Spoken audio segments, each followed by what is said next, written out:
CPM ఉంది, లోక్సత్తా ఉంది, అన్ని పార్టీలు, బహుజన్ పార్టీ ఉంది, అన్ని పార్టీలు ఉన్నాయి. దానికే ఉంది. ఎన్నికలు వచ్చినప్పుడు అందరూ మాట్లాడతారు, ఎవరు మాట్లాడతారు. కానీ రాష్ట్రానికి ఏ పార్టీ ఏం చేసింది, రాష్ట్రానికి ఏ నాయకుడు ఏం చేశాడు, ఆ న్యాయంలో ఏం చేశారు అనేది మన ముఖ్యం.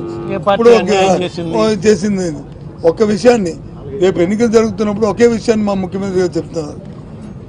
ఓ పక్క వచ్చి పెత్తందారీ వ్యవస్థ, ఒక వచ్చి సామాన్యుడి తాలూకా సంక్షేమం, అటు చంద్రబాబు నాయుడు తాలూకా 14 సంవత్సరాల్లో ఆయన చేసిన పరిపాలన, ఇటు 5 సంవత్సరాల్లో జగన్మోహన్ రెడ్డి గారు చేసిన సంక్షేమ పాలన, దానికి బేరేజ్ చేసుకుని అడగమంటున్నాం.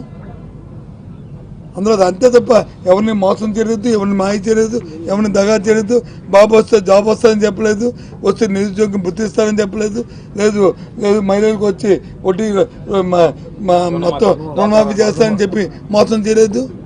మా ముఖ్యమంత్రి చెప్పారు, ఎవరైతే డ్వాక్రా మహిళలు వచ్చి దాచుకున్న డబ్బు ఉందో 4 దఫాల్లో వారికి ఉన్న బ్యాంకులో అప్పులంతా ఇస్తామన్నా, నిన్న రోజున 4వ దఫా ఇచ్చాం. అవునా కాదా? ఇది వాస్తవమే కాదా?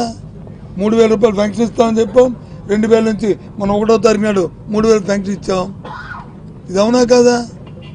ఎక్కడైనా మోసం చేసామా, లేదా ఎక్కడైనా మబ్బు పెట్టామా, ఎక్కడైనా ఇచ్చేసామా?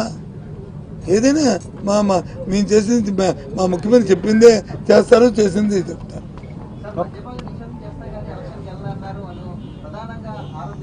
ఎలక్షన్కి వెళ్ళమని చెప్పి మేము చెప్పామా? 2 మినిట్ ఎక్కడ చెప్పాం? 2 మినిట్ ఇప్పుడు మద్యపాన్ని దశల వారీ నియంత్రణ చేస్తామని చెప్పాము, దశల వారీ చేస్తామని చెప్పాము. అందుకని మేము వచ్చి ఎలక్షన్ వెళ్తామని చెప్పాము. ఎందుకండి నీ మాటలు తప్పు కదా? అది ఇంత మధ్యలో చెప్పడం, ఆరోపణలు చేయడం ఏం పోయింది? ఎవరైనా చెప్తారు, ఓ రోడ్డు మీద వెళ్తుంటే ఓ వెళ్ళిపోతుంటే ఎంతమంది అరుస్తుంటారు, కేకలేస్తుంటారు, ఓ అంటారు, జై పెడతారు, చీ పెడతారు. ఆ జైకి మేము వచ్చి పొంగిపోము, చీకి మేము వచ్చి బాధపడము. మాకు అల్టిమేట్గా మేము ఆన్సరబుల్ ప్రజలకి, రాష్ట్ర ప్రజలకి, వాళ్ళకి మేము అవుతాం.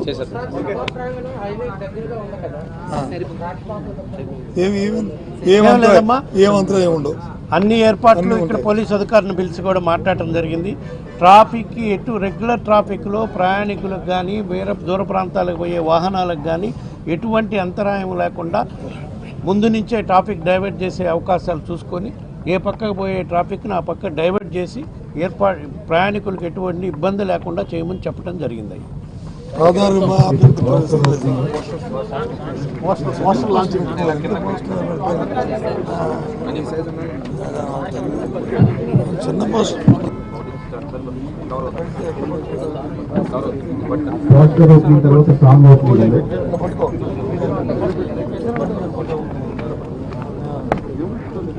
పెడితే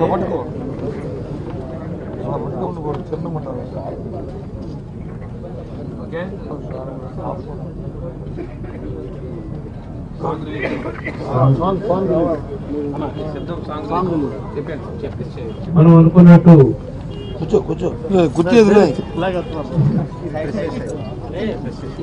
ఈ బహిరంగ సభ కార్యకర్తలను ఏ విధంగా సమాయత్తం చేయాలో, దాని కార్యకర్తలు సిద్ధంగా ఉండాలి అని సందేశం ఇచ్చే కార్యక్రమానికి ప్రోగ్రాం పెట్టాం. దానికి